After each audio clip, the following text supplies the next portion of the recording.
Hi, നിങ്ങൾ 6 പേരും combine study ചെയ്തിട്ടാണല്ലോ ഈ ഒരു വിജയം നേടിയത്. അപ്പോൾ നിങ്ങളുടെ എക്സ്പീരിയൻസ് ഒന്ന് ഷെയർ ചെയ്യാമോ? ഞങ്ങള് എസിലെ ക്ലാസ്സിന് ശേഷം ക്ലാസ് ഇല്ലാത്ത ടൈമുകളിൽ ഞങ്ങള് ഒന്നിച്ച് ഒരു കമ്പൈൻ സ്റ്റഡി. കോവിഡ് കാലത്ത് ഞങ്ങൾ പുറത്തിറങ്ങാൻ പറ്റാത്തൊരു അവസ്ഥയായിരുന്നല്ലോ. അപ്പൊ അന്ന് ഞങ്ങളൊരു ഗ്രൂപ്പ് ക്രിയേറ്റ് ചെയ്തു. അതിനുശേഷം എസിലെ റാങ്ക് ഫയൽ ദിവസം ഒരു 10 പേജ് വീതം പഠിച്ചിട്ട് അത് രാത്രി ടൈമിലെ ഒരു എക്സാം അതിന് വേണ്ടിയിട്ട് എല്ലാവരും എസിൽ നിന്ന് തന്നെ ലഭിച്ചൊരു OMR ഷീറ്റിന്റെ ബുക്ക് ഉണ്ടായിരുന്നു. അത് വെച്ചിട്ടാണ് എസിന്റെ എല്ലാ മെറ്റീരിയലും ഞങ്ങൾ അതുപോലെ ഇത്ര പേജുകൾ പഠിക്കണം ഇങ്ങനെ ഒരു ചെയ്തതാണ്. അത് വളരെ ഒരു എഫക്റ്റ് ആയി. കാരണം എന്താണ് PSC അതുപോലെ എന്താണ് എക്സാം പോലും അറിയാതെ വന്നതാണ്. അപ്പൊ ഒരു വഴിത്തിരിവാക്കി തന്നത് എസ് തന്നെയാണ്. നിങ്ങൾ എത്ര ടൈം സ്പെൻഡ് ചെയ്യാറുണ്ട് ഇതിനു വേണ്ടി? തലേ ദിവസം ഞങ്ങൾ ഇത്ര ടോപ്പിക് ഇത് മുതൽ ഇതുവരെ ടോപ്പിക്ക് പറയും. എന്നിട്ട് പിറ്റേ ദിവസം ഞങ്ങളത് പകൽ ടൈമിൽ പഠിച്ചിട്ട് രാത്രിയാണ് അതിന് എക്സാം നടത്തുക. OMR ഷീറ്റ് വെച്ചിട്ട് തന്നെ ഞങ്ങൾ അങ്ങനെ എക്സാം നടത്തും. പിന്നെ Zoom ആപ്പിലുള്ള ക്ലാസ്സുകൾ വളരെ എഫക്റ്റീവ് ആയിരുന്നു. കോവിഡ് ലേണിംഗ് ആപ്പിന്റെ സ്റ്റാർട്ടിംഗ് ടൈമിലായിരുന്നു ഞങ്ങൾ വന്നിരുന്നത്. അപ്പോൾ കുറച്ചൊക്കെ യൂസ് ചെയ്തിട്ടുണ്ട്. പിന്നെ Zoom ആപ്പിലുള്ള ക്ലാസ് ആയിരുന്നു ഒന്നും കൂടെ എഫക്റ്റീവ് ആയിരുന്നു. സൈക്കോളജി മെയിനായിട്ട് ഞങ്ങൾക്ക് അതിനുള്ള ക്ലാസ് മാത്രമായിരുന്നു. ഞങ്ങൾ അതിനെ അതെ, ഡൗട്ട്സ് എല്ലാം ക്ലിയർ ചെയ്യാൻ ഞങ്ങൾ ഇടയ്ക്ക് എയ്സിലൊക്കെ കോൺടാക്ട് ചെയ്യാറുണ്ടായിരുന്നു. അത് ചെയ്തിട്ടുണ്ടായിരുന്നു. ഞങ്ങൾ തന്നെ പരസ്പരം ഡിസ്കസ് ചെയ്തിട്ട് അങ്ങനെ അല്ല എനിക്ക് പറയാനുള്ളത് അതാണ്. കമ്പനി സ്റ്റഡിയിലൂടെ തന്നെ നമുക്കൊരു സ്റ്റേജിൽ എത്താൻ പറ്റുള്ളൂ. ടെസ്റ്റ് എക്സാം തന്നെയാണ് ഞങ്ങൾ തന്നെ വെറും ഒരു സ്റ്റാർട്ടിങ് ആയിരുന്നു. അതെ നമുക്കറിയാത്തത് അടുത്ത ആൾ ഷെയർ ചെയ്ത് അങ്ങനെ നമ്മൾ പരസ്പരം അത് പഠിക്കും. നല്ലൊരു അനുഭവം തന്നെയായിരുന്നു.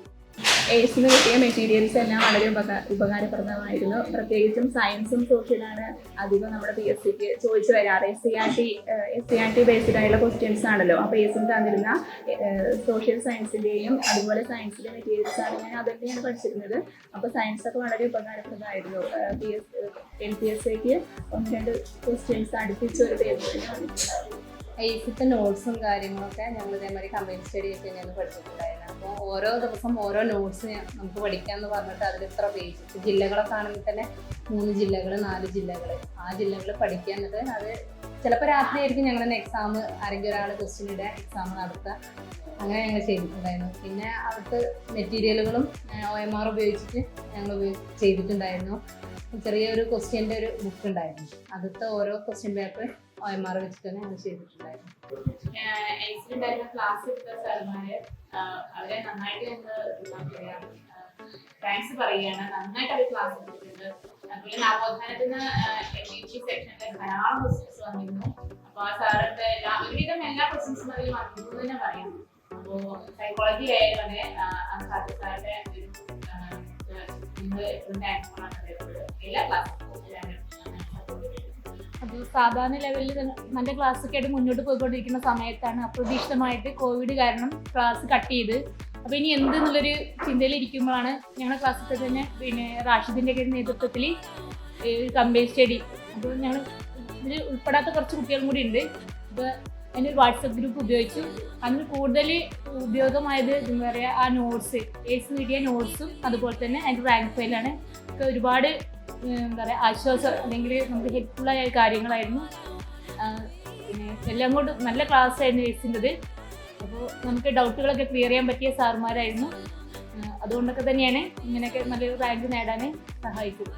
ഞങ്ങൾ ഫസ്റ്റ് ബാച്ചിലുള്ള കുട്ടികളാണ്. പക്ഷേ ഞങ്ങൾ ആ ഒരു ക്ലാസ് നല്ല രീതിയിൽ പോയിക്കൊണ്ടിരിക്കുന്നത്. അപ്പോഴാണ് കൊറോണ വന്നത് പറഞ്ഞത്. അതിന് ശേഷം അതിലുള്ള കുട്ടികൾ തന്നെ എല്ലാവരും കുറേ പേര് ചേർന്നിട്ട് ഒരു ഗ്രൂപ്പ് ഉണ്ടാക്കിയിരുന്നു. ആ ഗ്രൂപ്പിൽ ഇപ്പം ഇന്ന് ഇവിടെ വരാൻ പറ്റാത്ത കുറേ പേരുണ്ട്. പിന്നെ LPയിലും UPയിലും ലിസ്റ്റിൽ വന്നിട്ടുള്ള കുറേ പേരും അഡ്വൈസ് വന്ന് കഴിഞ്ഞ് കിട്ടിയിട്ടുള്ള കുറേ പേരുണ്ട്. അപ്പോൾ ഈ ഒരു ടീമിൽ പെടാത്ത കുറേ പേരുണ്ട് പുറത്ത് വരാൻ പറ്റാത്തവർ. അവരെല്ലാവരും എന്താ ചേച്ചിനോട് തന്നെ ഞാൻ നന്ദി പറയുന്നത്. എല്ലാവരും കമ്പൈൻ സ്റ്റഡി റെഗുലർ ക്ലാസ്സിന് പോകും, അല്ലാത്ത ദിവസങ്ങൾ കമ്പൈൻ സ്റ്റഡി. അതൊക്കെ ഞങ്ങളെ ഈ ഒരു എന്താ പറയുക നിമിഷത്തിലേക്ക് എത്തിച്ചത്. പിന്നെ ഇപ്പോൾ പറയേണ്ടത് മാത്സിൻ്റെ കാര്യമാണ്. ഇങ്ങനെ ഒരു ഗ്രൂപ്പ് ക്രിയേറ്റ് ചെയ്ത് ഞങ്ങൾ കമ്പൈൻ നടത്തിയത് തന്നെ നമുക്കറിയാത്ത മാത്സിൽ പരസ്പരം ഡിസ്കസ് ചെയ്തത് എങ്ങനെ സോൾവ് ചെയ്യാന്നുള്ളത് ഞങ്ങൾക്ക് നല്ല രീതിയിൽ പഠിക്കാൻ പറ്റി.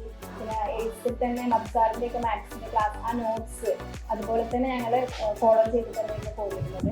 അത് നല്ലൊരു എഫക്റ്റീവായിരുന്നു ഞങ്ങളുടെ കമ്പൈൻ സ്റ്റഡിയിൽ. അതുകൊണ്ട് തന്നെ എല്ലാ ടീച്ചേഴ്സിനോടും ഞങ്ങൾ ഇതിൽ എടുത്ത് പറയുന്നില്ല, എല്ലാ ടീച്ചേഴ്സിനോടും അത് sir, Naushad sir, Khader sir, psychology പഠിച്ച ഖാദർ സാർ, എല്ലാവരോടും ഈ അവസരത്തിലൊന്ന് നന്ദി പറയാനേ.